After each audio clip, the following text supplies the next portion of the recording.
All right. Look, hello everybody, and welcome to the 2022 Lean in Higher Education Conference. Thanks for attending today's session. It's called Lean into the Future with Your People, 3 Horizons of Change, and it will be run as a digital innovation masterclass for 60 minutes. My name is Stephanie Spence, and I'm one of the co-hosts and moderators of this session.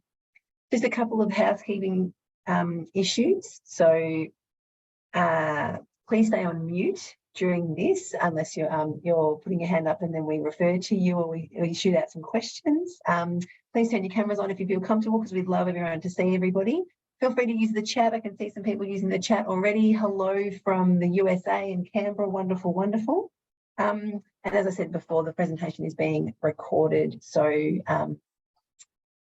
yeah, that's happening. So please allow me to introduce the presenter of this session. It's my honour to welcome Assyl Haidar. And over to you, Assyl, for what's sure to be a wonderful session.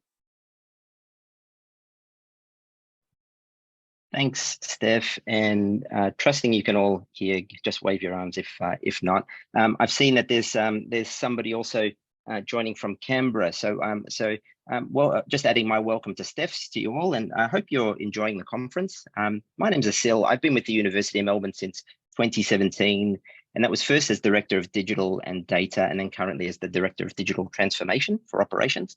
And today I've got the pleasure of taking you through some repeatable processes that we apply to innovate, reimagine, and redefine digital experiences and services. And this is something I've built a career on over the last 24 years or so. For those of you wondering, I was 3 when I started. Now, I would like to start by begin by acknowledging the traditional custodians of the land on which I'm meeting with you today, and pay my respects to their elders, past, present, and emerging. I'd like to extend that respect to Aboriginal and Torres Strait Islander peoples joining or listening today. And I'm currently on Ngunnawal Ngambri lands in Australia's capital city of Canberra. What's nice is that in Ngunnawal language, Canberra means meeting place, which I think is rather apt. But given also the workshop topic, it's appropriate to acknowledge that these lands are informed by 60,000 years of Indigenous ways of knowing and innovating. So, okay, so we're going to try and make this a practical session. Being a workshop, I've got to try and live up to this grand branding of being a masterclass. So if you haven't already got something that you can take notes on, now you can do that digitally, or you can do it by scribbling, however you prefer, but just make sure you got something to write on today. And also just a device, in addition to this, if possible, to join a poll. If you can take a minute to prepare, I'm going to put a warm-up poll to help kick this along. If you wouldn't mind, Steph, just dropping in the link for poll number 1. But even without the link, if you go to menti.com, menti.com, and enter the number you see at the top of the screen, you will be able to participate in a simple quiz. And it's a nice warm-up, and it'll also make sure that you can get through we'll be doing this a couple of times during this presentation. So hop in when you can.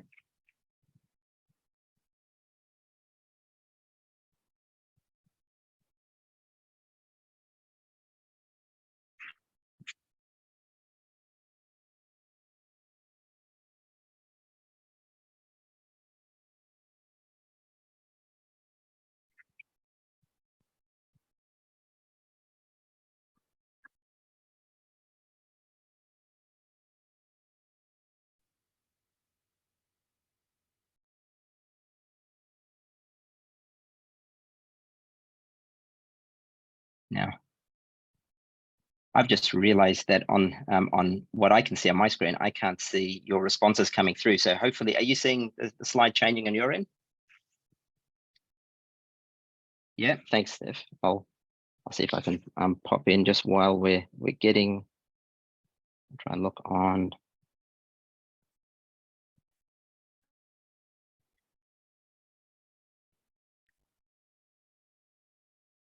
Outstanding.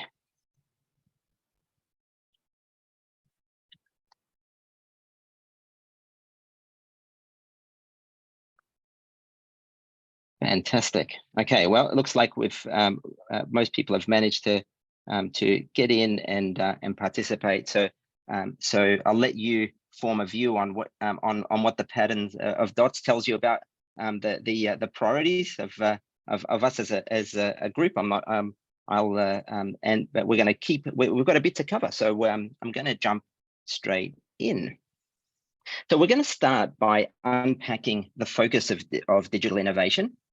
I'm then going to take you through two frameworks that you can consider using to scaffold your own efforts. And to keep things practical, I'm going to take you through 3 examples on how we've applied it internally, and we'll sprinkle some exercises and polls like the one you just did in between.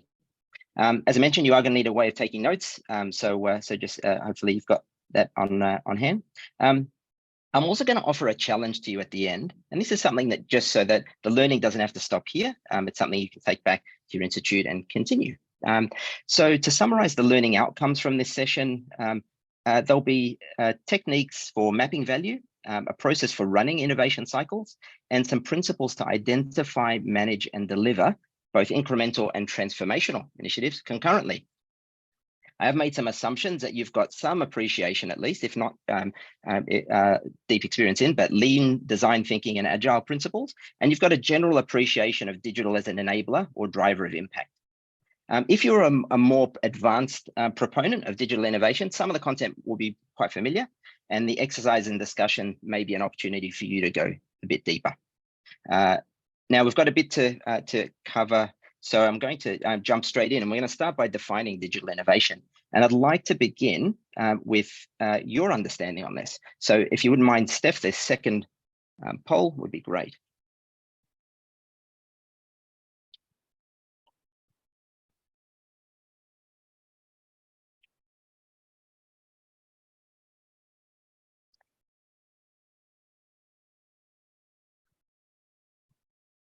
That should be in the chat now. Again, for those of you who are seeing it, menti.com, and the number is 89178097 if you need it.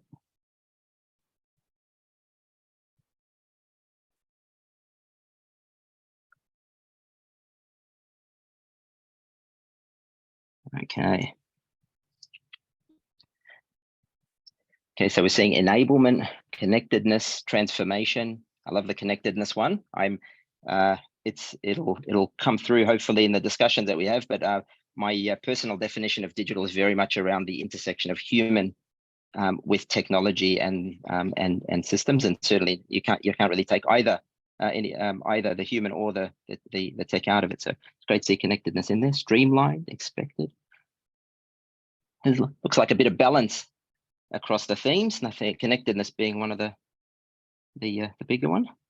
Disability friendly, that's a really great one. There's the opportunities to increase accessibility through digital is something that certainly got was always known, but really got amplified during the pandemic. Automation, no duplication. Okay, so what I'm seeing here already is quite a pattern, a fairly even spread. There aren't any really dominant perspectives on this in terms of what makes up digital innovation. And that's a pretty typical reflection that this is something that's quite pervasive. It depends on what your context is. It depends on what your experience is. But it's really useful to see, if nothing else, that there is a quite broad view. Now, for the purpose of what we're going to discuss today, I beg your pardon, for the purpose of today's workshop, we want to give it a little bit of focus. Okay, excuse. Right. We're going to take a meaning. I'm going to offer the meaning that digital innovation is it represents digital products and services that address pain or create gain for users or an organization in a new way, and that's enabled by tech in some way. So above all, the focus is on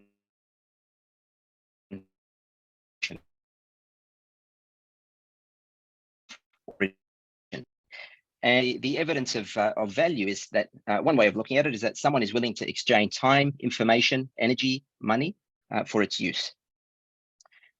The emphasis on digital in this workshop is because it has become quite central for releasing productive capacity, such as time saved through a digitized process. I saw that came up in the poll. Improving customer experience, for example, through increased personalization, or a competitive advantage, such as a unique data model. Okay, so thinking of that definition, we're now going to jump into our first exercise. And this may be a familiar model to you. But if we're going to focus on delivering value in some way, if we're going to distinguish between just the idea and bring innovation into focus around the value it creates, we need some way of mapping who we're delivering value for and what this might look like. And we've got to remember that that customer value is an outcome, not an output. So so to walk you through this template, I'm going to just run a short video that can walk you through it better than I can. Then I'll set up the exercise for you in just a moment.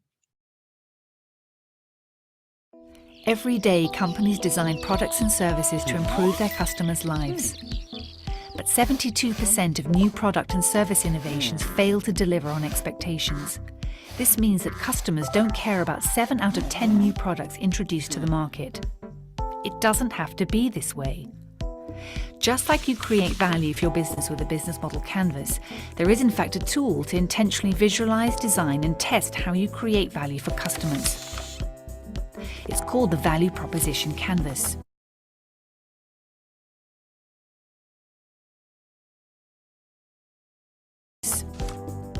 The Value Proposition Canvas is composed of 2 parts, the customer profile and the value map. With the customer profile, you describe the jobs your customers try to get done. Jobs can be functional, like getting from A to B, social, like impressing friends and colleagues, or emotional, like gaining peace of mind. You highlight your customers' pains, which annoy customers while trying to get a job done. Pains are negative outcomes that customers hope to avoid, like dissatisfactions with existing solutions and challenges, frustrations, risks, or obstacles related to performing a job. And you outline customer gains, which describe how customers measure the success of a job well done. Gains are positive outcomes that customers hope to achieve, like concrete results, benefits, and even aspirations. Use the customer profile to visualize, test, and track your understanding of the people or companies you intend to create value for. It's a map that becomes clearer the more you learn about your customers. The second part of the canvas is the value map. With it, you list the products and services your value proposition builds on. You describe in which way these products, services, and features are pain relievers, how they eliminate, reduce, or minimize pains customers care about, making their life easier. And you outline in which way they are gain creators, how they produce, increase, or maximize outcomes and benefits that your customers expect, desire, or would be surprised by. The value map makes explicit how your products and services relieve pains and create gains. Use it to design, test, and iterate your value proposition until you figure out what resonates with customers. You achieve fit by creating a clear connection between what matters to customers and how your products, services, and features ease pains and create gains. Great value propositions target essential customer jobs, pains, and gains, and do so extremely well. Your customer profile may contain countless jobs, pains, and gains, but your value map highlights which ones you intend to focus on. Okay. So you can see the template for this value map on the slide. We're going to take 6 minutes, and what I'd like you to do is pick a customer segment you know well. So those are people that you're trying to create value for, and that could be an internal customer group. It doesn't have to be just external. So just a reminder there. I'm going to suggest you take 2 minutes per segment on that right-hand side of the diagram. And you can choose which order, whether you go gains, jobs, pains, and follow it that way. But just think about, 2 minutes. What are if it's gains, what are the goals and motivations of this customer group? Write them down. Jobs, what will enable this group get, as I said, peace of mind. And then finally, pains. So frustrations and challenges standing in the way of this segment from achieving what they need to achieve. You can keep it to just 2 to 3 things, whatever comes to mind. But let's time box this. So we're going to take 2 minutes per. I'll run a timer for 6 minutes and give you a nudge when we're done. So go for it.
Just letting you know we're about at the 3-minute mark, halfway through.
If any of you have raced through this, feel free to start looking at the left-hand side of the value map and writing down what you do today to create value for this customer segment.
Is anyone still wanting any more time? Are we?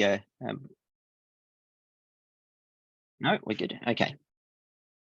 So I'm just curious. Now, some of you have cameras on and some of you don't. So if you've got cameras on, can you give me a thumbs up if you found that easy, and a sideways thumb if you found it hard? And try and find an equivalent reaction. If you haven't got your camera on, you can use a thumbs up. Yeah, okay. Great. You can use the thumbs up reaction and maybe a hand up if you found it hard. Yeah, great.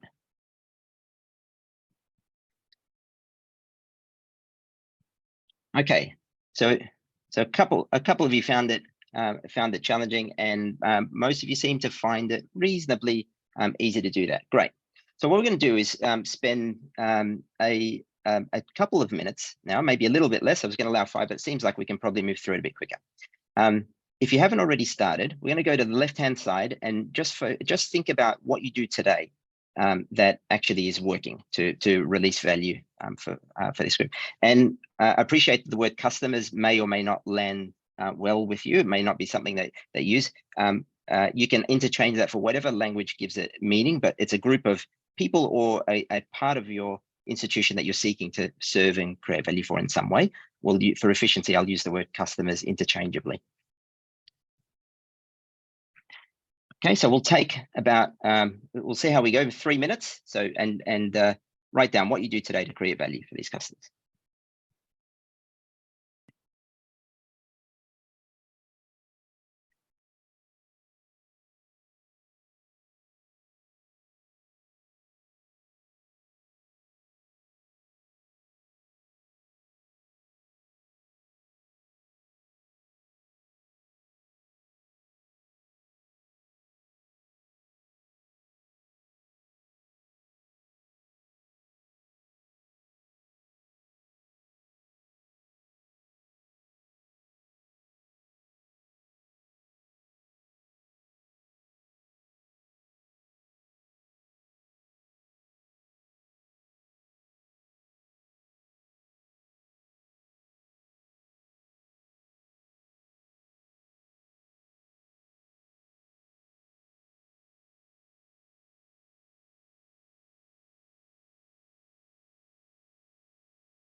Can you please give me a thumbs up when you've had enough time, when you're good to go?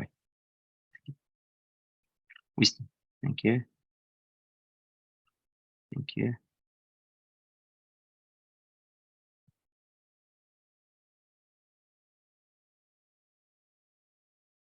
Thanks, Lauren.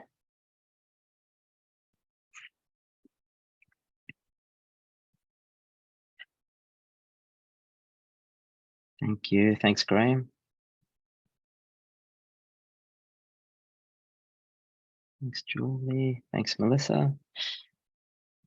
Okay. 20 seconds to go.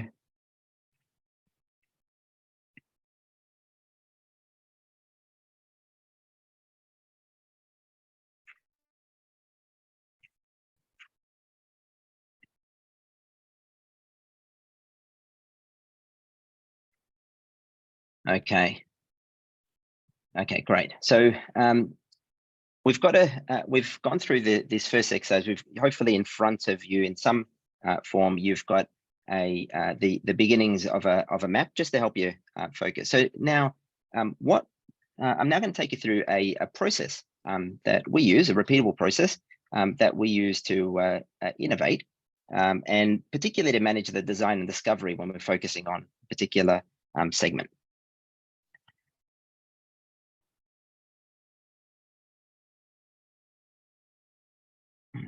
Okay.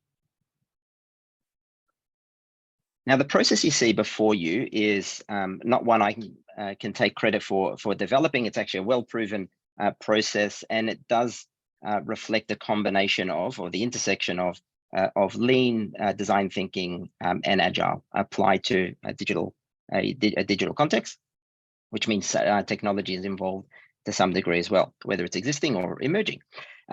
So now this is a process that can be entered from multiple points, and it typically, ideally, will start with a strategic intent or a problem based on something like the value map. So at this stage, the main aim is we're drawing on human-centered design techniques to understand and analyze and ideate, and that's really to make sure that we're putting focus into solving the right problem. And the next stage, we're focusing on proven digital product design techniques, and that can include creating anything from a clickable wireframe to a fully functioning prototype. And I describe this as moving from design thinking to design doing. Again, we're using a mix of tools here.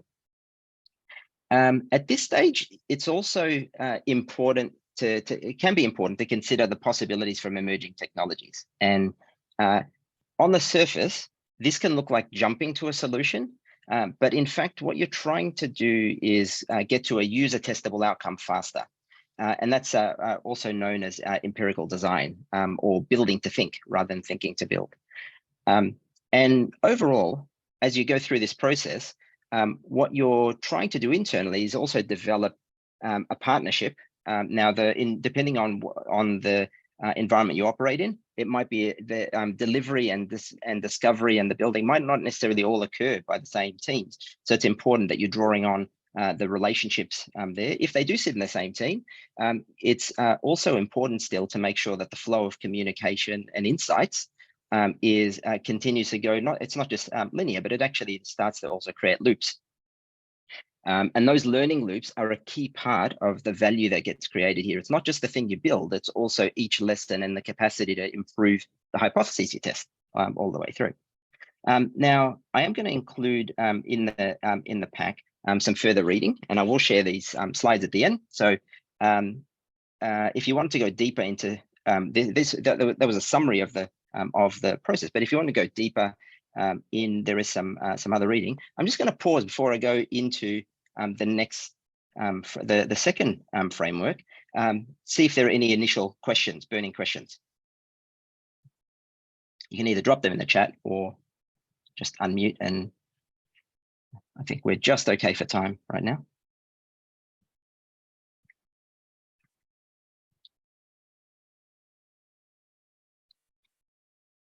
Okay, we're good. No questions yet. We're good. Okay, so I'm going to move on to the second framework, which some of you may be familiar with. Excuse me.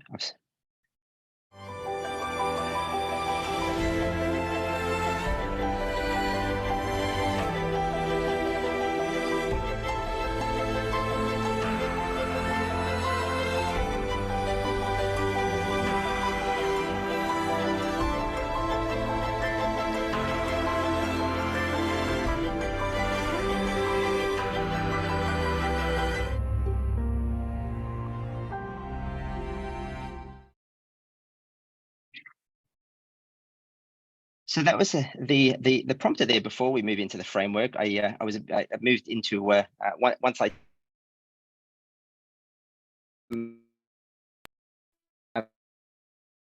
thinking that way to our institutional performance at the end. And just to, I mean, from like any organization, the University of Melbourne struggles to prioritize between how we invest in the needs of today and the capabilities we need to support future aspirations. And the other trap that we frequently fall into, and indeed many do, is a trap that we follow a process like the one I just showed. And what we tend to do is analyze the current state, map to some target state, but we forget that we need a bridge in between to manage the messy transition between the two. And that's partly the framework that I'm going to be taking you through. But it's got a pragmatic edge to it, because it is very inspiring when we kind of go, oh great, we want to do this thing, and we should be aiming to set our gaze high when there's a problem that needs a creative approach, right? We also have to find a way to anchor it though in a level of reality. And I've found that one of the most useful frameworks to do this is known as the 3 Horizons framework, and it's by Bagay, Coley, and White. And it was adopted by McKinsey about 20 years ago. And it does actually offer some useful clues to how you can solve the struggle of balancing between future and the needs of today, and also the trap of forgetting to build a bridge between today and that future. And here's how it works, right? So Horizon 1 is about sustaining your current operations.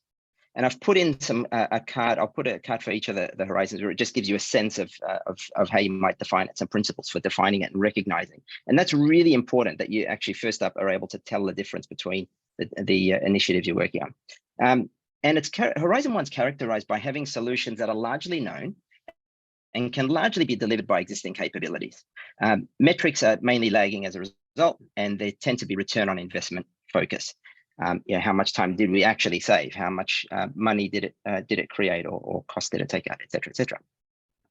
Now, innovating in this horizon, of course, is a good thing to do, right? We certainly should be doing it. It's also trying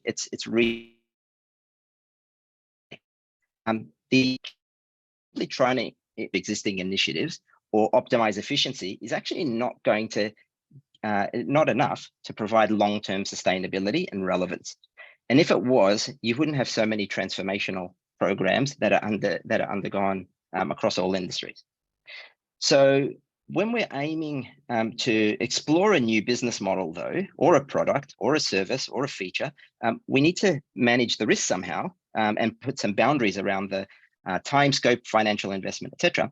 And it's not just because we need to be frugal, good stewardship, that's fine, but it's actually also to enable a safe to fail environment and build in quick feedback loops. We saw that earlier, but we need to have a structural way of understanding, are our experiments achieving the desired outcomes? So this is where Horizon 3 comes in. During Horizon 3, the goal is to test the hypothesis at speed. So speed is a key metric, and to do it directly with the customers who you're targeting. And the aim is that by designing fast and frequent feedback loops, you can limit investment, you can maximize learning, and you can also limit risky scenarios where you create projects that are too big to fail, right? That's called investment bias. Also, limiting the size enables universities, institutions to test many ideas and discover what works and what doesn't. So we've got, I've deliberately started with Horizon 1 and Horizon 3 rather than go sequentially, because Horizon 2 actually provides the bridge needed to test pathways to embed emerging winners from your experimentation in Horizon 3. So, so it doesn't exist. It's not something that necessarily will exist from day one. It might actually be created over time, brought to life over time. During Horizon 2, it's time to understand how to scale or build the thing the right way. And when we talk about scaling an opportunity, there are three aspects we're looking at. The first is value. Does the initiative scale? Does the initiative deliver value at scale? So the testing at a small scale might work, but are you building evidence that that value will increase if you invest further? The first is value. Second is readiness. Do we have the skills and processes to sustain what's been?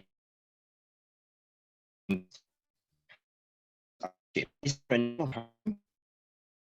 a university that's prepared to receive bill?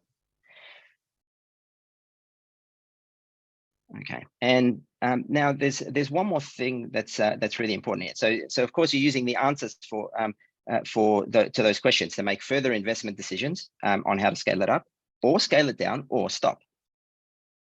Now there's nothing that's really important about the horizons, or it will fail. It shouldn't be treated as it's a very tempting thing to treat it as short, midterm, and long term. Right? We'll do this, then we do this, then we do that. That's actually not its primary purpose or value. It's not just about how you describe your roadmap on a slide. Where it becomes particularly powerful is when is how you communicate your ability to balance investment across all three of these horizons concurrently. That's how you build future capabilities as you go, and not in the future. So some key tips to help with that.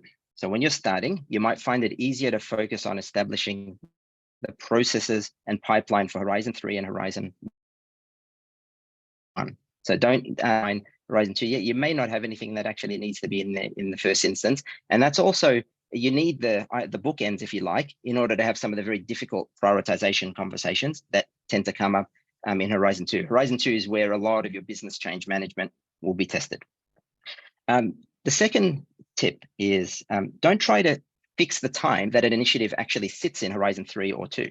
Because that's one of the, when this framework was developed 20 years ago, it was appropriate to say, well, something might take months in this one, and weeks in this one, and days in that one, or years in this one. And so that's actually, in the last 10 years, my experience has been that that one of the biggest changes when it comes to innovation is the speed at which something can move from an idea to a major disruption.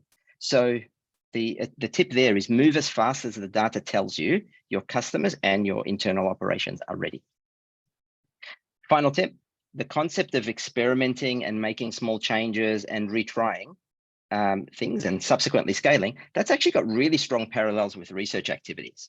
And so whilst it seems on one level, it might be novel to have this test and learn environment or the actually for researchers and academics, it's what they do all the time. And so this actually tends to be a really good framework for engaging and inviting relevant academic expertise into your problem space. It's worked really well. I can attest to that within things we've done at the university.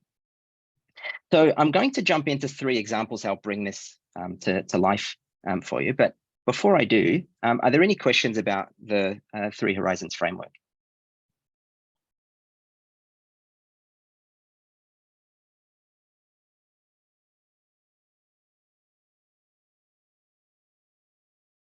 Oh, you're a quiet bunch. I don't know if this is you're absorbing happily. Hang on, I see Graham's hand going up. Is that a question, Graham? Yes, absolutely. It was just a quick question. On the slide on the horizons, you've got MVP and BAU. Could you explain what those terms mean? Thanks for picking me up on that, Graham.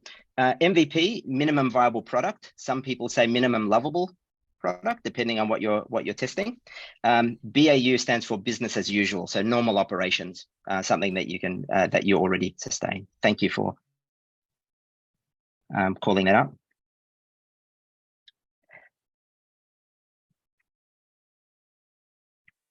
We're still doing just okay for time, so happy to still pause if there are any more questions. Equally happy to move on to onto some examples.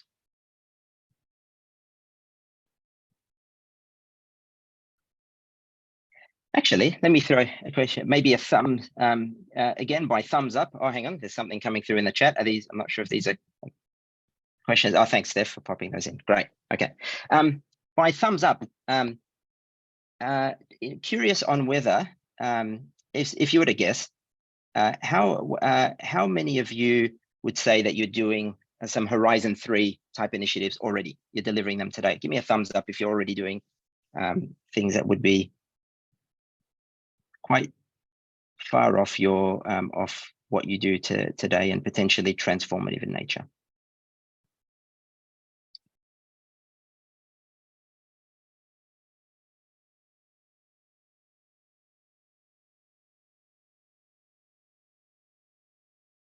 I'm not sure I saw any thumbs up then, No. Assyl. Okay, so There's I'll a quick take question in the chat. Sorry, Assyl. Is there a reference for horizons? Thanks for that question. right, as in what would make what defines something as sitting in Horizon 3 again? Would that? Well, let's see. Yes. So I'm very interested in the horizons. It's a framework I'm not very familiar with. Mm-hmm. I'd like to maybe get familiar with it. Is there something I could read or a link that you could share? Well, so Eric, if you're gonna potentially make me look good, there you go. How about that? So again, there'll be a download, and you can there's a link where you can read more. I've also put in an article around how not to use it. In fact, it's kind of a bit deceptive. The article says, here's why the 3 Horizons doesn't work anymore. But then you read it and it actually says, oh, it works really well. You just have to, it just picks up on that timing issue that I mentioned earlier. Also, there are 2 articles in there that are included that are around the importance of measuring and celebrating failure. Interestingly, when we engaged internally on this, that using the word failure in a professional context was seen as not going. It wasn't very change friendly. It wasn't going to be well received by stakeholders. So we changed it to learn fast to succeed sooner rather than fail fast. Same intent, but you've got to pick language that is going to work. Otherwise, it tends to get in the way of overall what you're trying to achieve.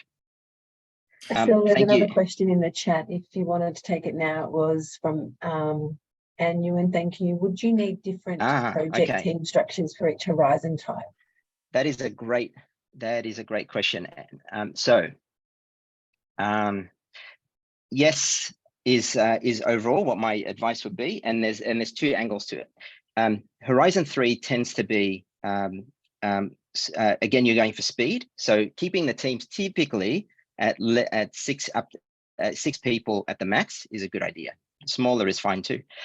But you do need around that number if you're building something to see, because you need a mix of skills, right? You need the people who are going to be able to engage and design. Then you need some capacity to, in the case of digital, you need to be able to, you may need to prototype either a process, a digitized process, or a wireframe of some sort. So it might need some coding and so on. But so it's more, so you might find that you'll need a mix. Some of those skills will be from within your existing teams, but you're just getting them to work on something that's different. Some of them will be new skills. So for example, working on a prototype, you need what you would call a full stack developer, rather than, whereas in a lot of large organizations with large IT structures, they tend to have developers for the back end and developers for the front end, and they're quite it's a slightly different skill set. So sometimes the point is there, keep the teams reasonably small for Horizon 3.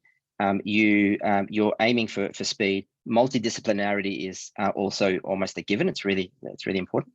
The other thing that I would add is it's where possible, you don't get the people who are working on incremental initiatives in Horizon 1 to also work on Horizon 3 initiatives. It tends to be getting the same team to work on it's a bit of a hard ask on the same people to think in those different frames, different risk profile, different measures, different types of activities, different pace. So it's good to try and keep those separate, but it is also really good to over time mix people in so that they get to work on different projects, because it's a great learning and opportunity.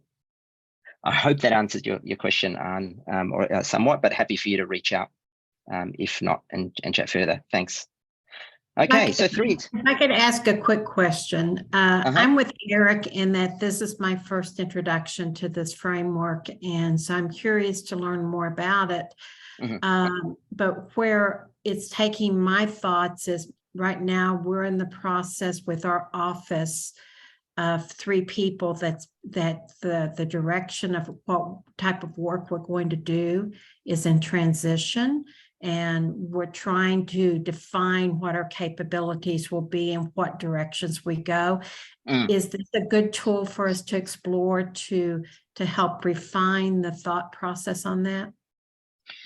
Okay, so this is it is a useful process to help consider how you're going to invest in those different capabilities. Because when you're having a conversation, Karen, around future capabilities, often, well, what's really useful about you can still service the current needs today if you hold those intention.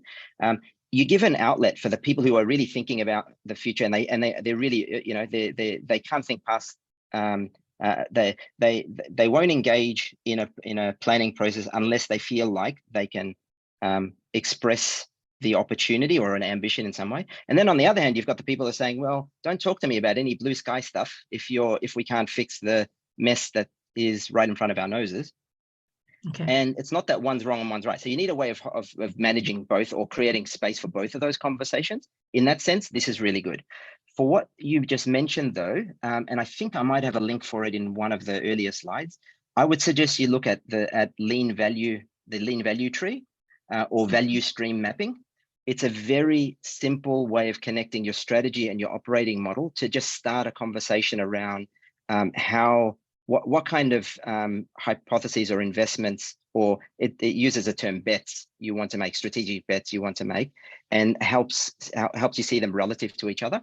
So that's something that I'd suggest you look into, and I'm happy for you to reach out, drop me a note if you want to know more about that after you've read it, or after you've read about this framework. Same goes, of course, for everybody on this call, but particularly for Karen and Eric, who've said they're interested in finding out more.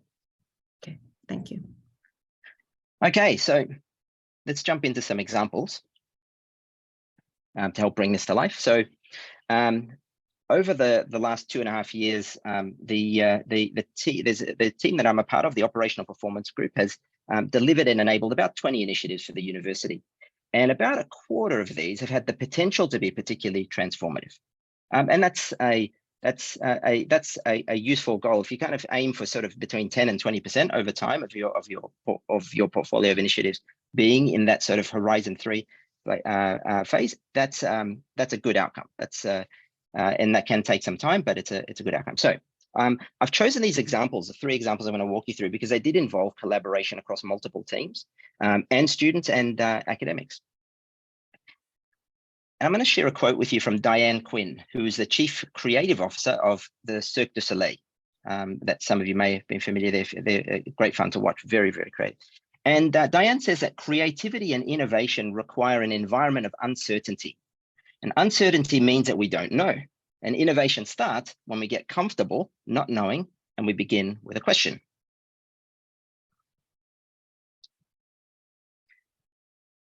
So here's the first question that we had to struggle with. And for context, lockdown was something that we particularly experienced in Victoria, in the state of Victoria, and it involved limitations on how people were able to how far people were able to venture, whether they were able to venture out of their homes. But one practical thing that happened is our campus locations were all shut down apart from absolutely essential research activity. All other activity stopped.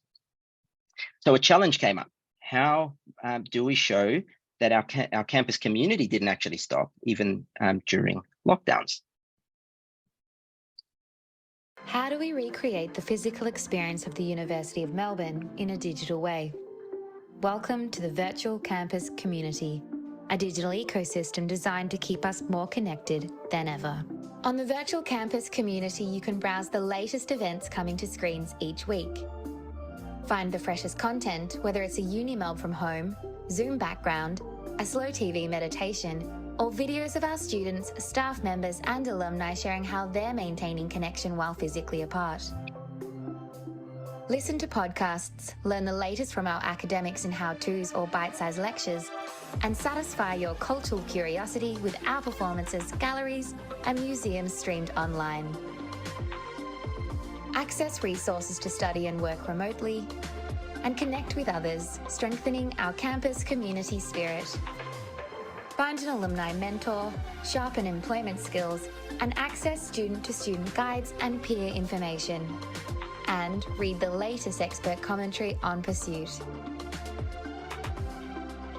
The virtual campus community is a living and breathing digital space, providing connection, inspiration, and support for our community, now and into the future, wherever they are.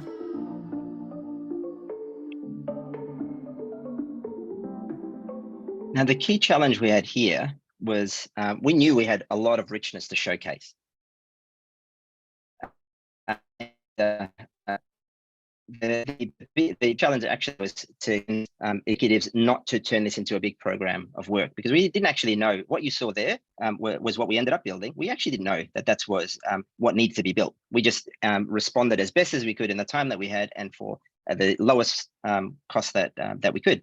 It created some pretty good results as it turned out. We learned a lot about and it created a lot of engagement, particularly with the contributions from students and staff. And it was just really it was a lovely time of learning. So lots of insights from that, I suspect, are actually still going to serve us as we think about what does community look like in a distributed environment, even with campuses back open and thriving again. Okay, next example. I'm got to pick up the pace a little. We're used to having an open day that involves, sometimes tens of thousands of people on campus. It's our original campus in a part of Melbourne called Parkville, and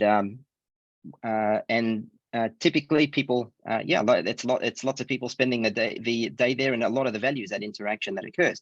But we had to have our first virtual open day. So, and the challenge is, how might we inject more serendipity into that? So what did we do?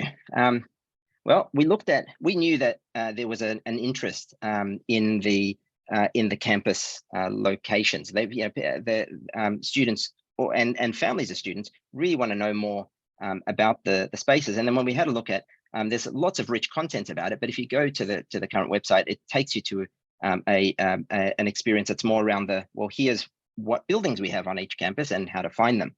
And that wasn't quite what we felt or what students were telling us they were interested in finding out, and so we thought we'd try something a bit different. So what we created was a choose your own adventure style approach to touring the campus, where we wove stories into the spaces, and it allowed visitors to choose whether they explored based on study interest or campus location or student accommodation or life and culture, and every campus and faculty got to contribute some content. And it was something that was transcripted, available 24/7. Nobody had to book, and it wasn't reliant on people having to physically come to a particular location. And it delivered some pretty, some pretty wonderful results. Biggest challenge here was for the team and for the execs involved, not to focus on the buildings or to make it too polished. A fixed tour that was really wonderfully produced, actually keeping it fairly organic and allowing students to navigate through it. It's still pretty messy, but we get about 6,000 people still going through and having a look each month. Very, very heavy international engagement on that one. The third example, how might we inject more richness into our digital experiences? I'll move through this one a bit more quickly. Rather than having a new website design, this led us to think about, how might we actually create learning experiences? That's pretty core to what we do. A learning experience being anything that helps people to learn more and build knowledge. So it could be a workshop, it could be an event, it could be content that they're absorbed, or of course it could be a core, a subject unit or course they're enrolled into. It was an opportunity though here. We were seeking to use this innovation to challenge the thinking about just doing a fresh website design. And that was really important. We were trying to create something that would take us more towards thinking about our aspirational digital experiences and how we can build in the best learning experiences into a digital context, something that's a bit more adaptive, etc. Okay, now I'm just looking at time. There is a second exercise. I'm going to shorten this one and just give you an opportunity with the notes. We're just going to take 3 minutes on this one. And what I'd like you to do is think of the left-hand side of that value map earlier. And and if you take what you've already written down as Horizon 1 type activity, I'm going to ask you to, we're going to just spend next 2 or 3 minutes, just write in whatever comes to your mind, things that would that you would solve, opportunities you would go after if you knew they wouldn't fail. Okay, I'd like you to write one idea per line or per post-it note if that's what you're using. Do not filter. You're just going.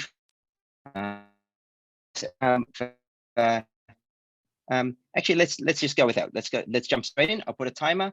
We're going for a burst. Okay.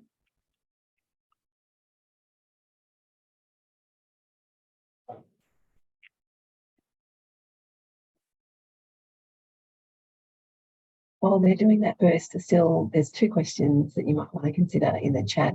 Lauren's asked about the best way to position Horizon 3 ideas to get budget. So maybe we can touch on that either now or later. And Eric's asked a question. I'm sorry, I missed the context of the question that Eric's asked, something around where did they come from. I think it was around the students, but he might be able to provide context. And it is 5:12. We can run over a few minutes. The networking is the next session. So. Okay, I'll try and keep us close to time. I don't want to stand between people and networking. Okay, 1 minute to go. Again, this is something that you can take and continue, but you're just going for volume at this point. Just want an opportunity for you to just exercise some of your thinking around Horizon 3, things that could be potentially transformative.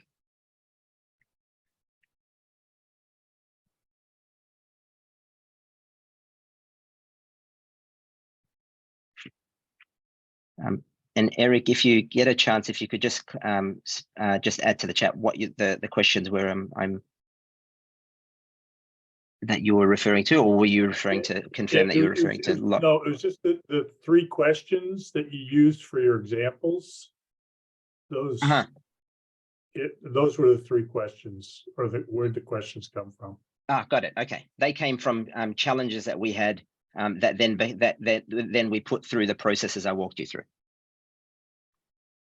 So part of the exercise becomes actually framing the questions. That's part of what you do. That's a good discipline in and of itself. So thanks for raising that. It's that's a valuable thing sometimes to get right. What's always valuable.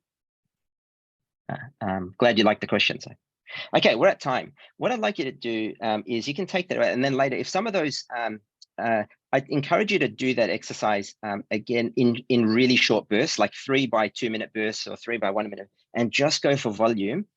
It gets really hard by the time you get into the 3rd minute, but you'll typically find that the deeper ideas will start to come to the surface, and then just mark the ones that particularly resonate with you at this stage. Even if it's instinctive, that's okay.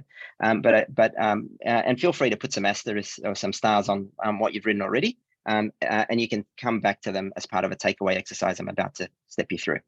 Okay, so given that we're almost out of time, I'm just going to bring it to a summary and a takeaway exercise as promised. So the tools we've explored are great for scaffolding the work. Like any framework, it's useful, but they're not perfect, right? What's key is that what I want to highlight here is that these activities, those examples I showed you, it's really fun to be able to tell the story in retrospect. I can tell you that having that question and then working through was actually really hard. It was at times exhilarating, but actually really challenging at times to keep the team focused, to keep the team protected, to also navigate and communicate upwards as well for people who are expecting certain outcomes. And they don't like it if you say something's ambiguous. They want to know, what you're going to deliver and how and so on. And you might not be able to give all of those answers. So it is a challenging thing. And it's particularly a distinction from some other lean activities, which can be a little bit more predictable in some cases. So more often than not, it's hard, ambiguous work, but it has a potential for some wonderful results for your institution and learning for your people. And this is at a time where we need to be more creative than ever. My encouragement would be just take a long view on how you measure the success of these initiatives and the portfolio over time, and be kind to yourself and your team to sustain the effort needed. So, and I'll just recap that in this. Okay, so just to summarize what we've gone through here and some of the takeaways for you, consider not just your external. When you think about customers or groups that you're serving, just consider your internal users as well. The staff, it's a big opportunity to apply innovation to support them too. Insight capture as well is a big part of value. It's not just about dollars or a net promoter score. Second point, this is a process. Make sure you practice. The main thing is just start. Build muscles as you go. Just start from wherever and give it practice. Use a 3 horizon way of managing investment balance and business readiness, not as a short, mid, long-term framework. Use this opportunity to create or visualize networks of talent within your staff cohort, but also involve your students and the academic expertise is a wonderful part of this process. And finally, just be kind to yourself and to your team and those who may not appreciate the ambiguity that you have to work through, especially in Horizon 3. The encouragement is that the biggest and best outcomes are really achieved through a linear process. Okay, so that's the whistle stop. So we've defined digital innovation. I've walked you through 2 frameworks and 3 examples. And my hope overall, in addition to the learning outcomes, is that you've come away somewhat encouraged and curious enough to apply what you've learned today. And if the answer to that is yes, I have got a bonus exercise that's going to help, and even a template for a pledge that you can consider using to adapt your team and build some cultural norms around this activity. So the challenge looks like this. It's an opportunity for you to go through that ideation exercise we did earlier. So to write down some more, go revisit that, or look at what you wrote today, and have a go at applying at least one of them within the next 90 days. And just observe, to make note of what do you learn about, not just evaluating the initiative, actually evaluate as well the process. What did it indicate in terms of readiness for your organization? And the pledge looks like this. And you can choose to adapt it, work with your team. But I just wanted to give you something that might give you a frame of introducing some cultural norms that and potentially consider using. So if I could just ask before, I'll give you a link now and a QR code you can use to download the slides. If you can't access through the QR code, the link will be around. If you can, please jump into one last poll just before you head off to networking. I'd be grateful. It'll just give me a sense of which, if we're doing sessions like this in future, which bits particularly resonated with you, and also an opportunity to capture feedback and your learning outcomes. And there's so that's again Menti 34414854. Again, that's a third link if you wouldn't mind, Steph. And yeah, lastly, pop that in. Thank you. And lastly, there's a QR code if you want to download the slides, and my email address if you want to keep in touch. A pro tip: if you can't screen grab, if you can't go into the QR code now, you can do a screen grab of this and use your phone or device to scan it later. But otherwise, we will send the link out to everyone in the who's attended the sessions.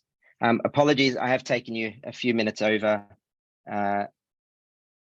Thank you all. Feel free to keep in touch, and I hope you at least took away one or two things from this session. Thank you, Assyl, and to everybody for attending. This does bring us to the end. Assyl, if you want to send that the slide link to me, because I can get it to the attendees who have registered for this session. We hope to see you at other conferences sessions. Have a nice morning, afternoon or evening, wherever you are zooming in from today. Thanks all.